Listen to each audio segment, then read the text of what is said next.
सुप्रभात प्यारे बच्चों। कार्यपत्रक 15।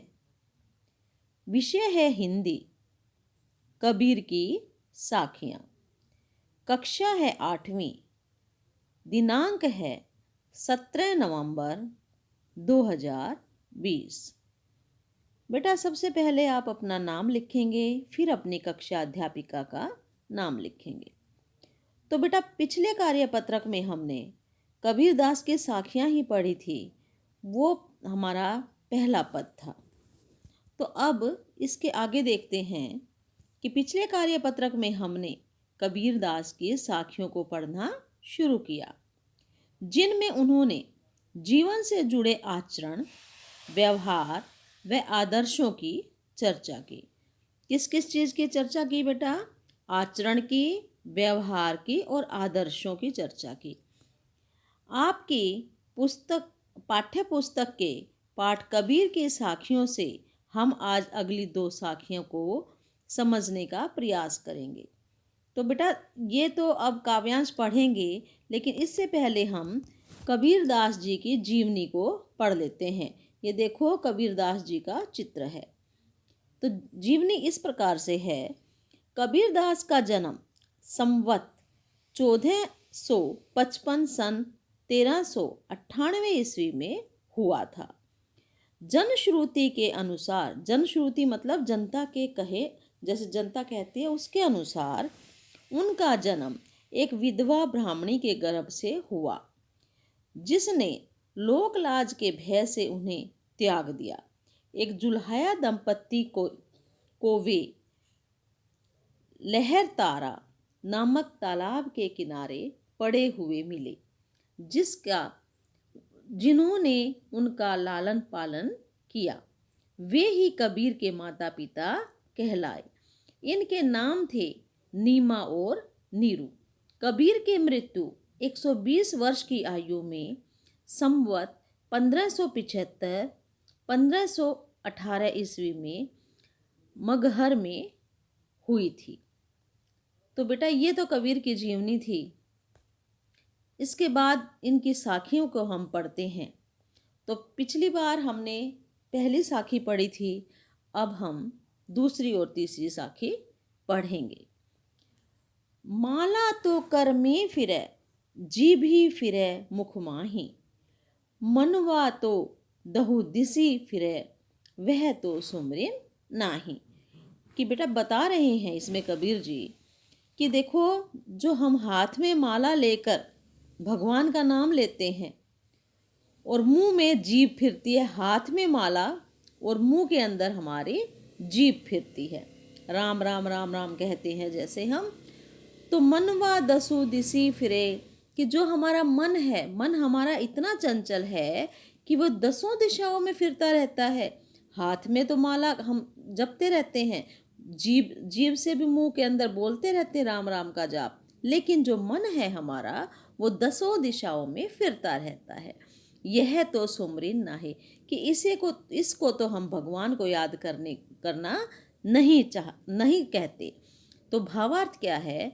इन पंक्तियों में कबीरदास जी कहते हैं कि भगवान का नाम जपने के लिए मनुष्य के हाथ में माला और मुंह के अंदर जीभ फिरती है, लेकिन उनका मन इतना चंचल है कि सभी दिशाओं में घूमता रहता है, पर यह भगवान का नाम नहीं जपता। कि वो जो चंचल मन है ना, वो भगवान का नाम बिल्कुल नहीं जपता।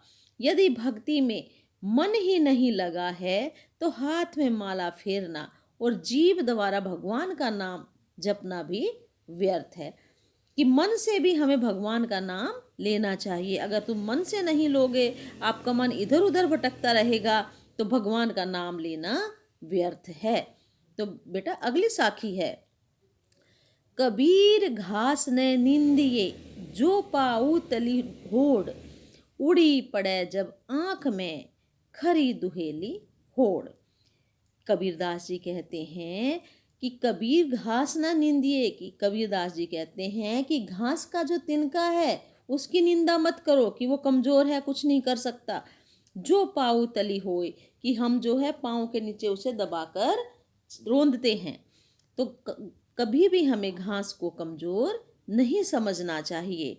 जिस प्रकार से उड़ी पड़े जब आँख में खरी दुहेरी होड़, कि जब उड़कर वो तिनका, घास का तिनका हमारी आँखों में गिरेगा तो खरी दुहेरी, दुहेली का मतलब होता है बेटा दुखना, कि जब हमारी आँख में घास का तिनका गिर जाएगा तो हमारी आँख बहुत ज़्यादा दुखेगी, बहुत दर्द होगा। तो अब उसकी व्याख्या सुनिए।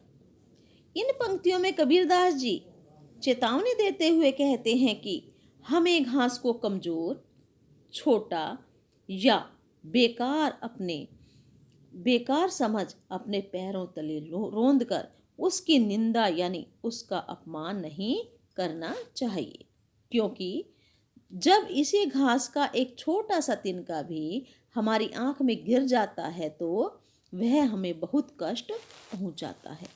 कि घास का छोटा सा तिनका भी अगर हमारी आँख में गिर जाएगा तो वो हमें बहुत दुख पहुँचाता है। इसीलिए हमें कभी किसी को छोटा या कमज़ोर समझकर उसकी निंदा अर्थात उसका अपमान नहीं करना चाहिए। कि हमें किसी को भी अपने से कमज़ोर समझकर उसकी निंदा नहीं करनी चाहिए, उसका उपहास हमें नहीं उड़ाना चाहिए। तो बेटा ये थी कबीर जी की साखियाँ। अब कुछ 4 प्रश्न दिए गए हैं, इनके उत्तर मैं आपको बता रही हूँ, इसे कॉपी में लिख लेना। प्रश्न नंबर 1, प्रस्तुत पंक्तियों के अनुसार माला, जीव और मन कहाँ कहाँ घूमते हैं? उत्तर है माला मनुष्य के हाथ में। माला किस चीज़ में घूमती है बेटा? मनुष्य के हाथ में। जीभ कहाँ घूमती है? जीभ मुंह के अंदर फिरती रहती है। तथा हमारा मन कहाँ भटकता है? हमारा मन इधर उधर भटकता रहता है। तो प्रश्न नंबर 2, मनुष्य का मन इधर उधर क्यों घूमता है? मनुष्य का मन तो इधर उधर घूमता ही रहता ना। तो प्रश्न किया गया है कि मनुष्य का मन इधर उधर क्यों घूमता है? तो उत्तर है मनुष्य का मन कैसा होता है? मनुष्य का मन चंचल होता है।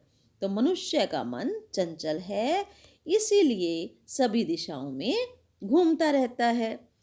सभी दिशाओं में क्यों घूमता है बेटा मनुष्य का मन? क्योंकि मनुष्य का मन चंचल है। तो प्रश्न नंबर 3, प्रस्तुत पंक्तियों के अनुसार माला, जीव और मन कहाँ कहाँ घूमते हैं? कि माला कहाँ घूमती है, जीभ कहाँ घूमती है और जो हमारा मन है वो कहाँ पर घूमता है? तो उत्तर है हमारा, कबीर जी कहते हैं हमें घास को कमज़ोर समझकर अपने पैरों तले रोंद कर उसकी निंदा यानी अपमान नहीं करना चाहिए। करना है बेटा ये, क्योंकि अगर एक छोटा सा तिनका हमारी आँख में गिर जाता है तो वह हमें बहुत कष्ट देता है। यानी हमें किसी को भी कमज़ोर समझकर उसकी निंदा नहीं करनी चाहिए। तो प्रश्न नंबर 4, ये बेटा गतिविधि है, आप इसके अलावा भी कोई भी साखी लिख सकते हो। तो गतिविधि है, नीचे दिए गए शब्दों का प्रयोग कर आप भी कोई एक दोहा या साखी लिखिए। कि इन शब्दों का प्रयोग करके आप कोई भी दोहा या साखी बना सकते हो। तो दोहा होता है बेटा 2 लाइनों का, तो ये आपका दोहा है। मनुआ भयो फकीर, कि जो हमारा मन है वो क्या बन चुका है? फकीर बन चुका है, सन्यासी बन चुका है। अब प्रभु को पाऊं, कि मन को जब हम सन्यासी बना देते हैं, फकीर बना देते हैं, साधु बना देते हैं, तब मैं अपने प्रभु को पा सकता हूँ। ना ही चाहत किसी और की निर्गुण में रम जाग, कि अब मैं नहीं चाहता कि मैं किसी और चीज़ के अंदर रम जाऊं, मैं तो प्रभु का ही जप करना चाहता हूँ। तो बेटा ये थी आपकी साखी, कबीर जी की साखी। तो ये यहीं समाप्त होती है। तो बेटा अब देखिए, हमारी दिल्ली के अंदर कोविड-19 बुरी तरह से पांव पसार रहा है। तो आपको समझदारी से रहना है, 2 गज की दूरी बनाकर रखनी है, मास्क लगाकर निकलना है और जब तक हो सके आपको घर से बाहर नहीं निकलना और समय समय पर अपने हाथ साबुन से धोने हैं। ठीक है बेटा, अब इसे आप प्रश्न उत्तरों को भी याद कर लेना। ओके।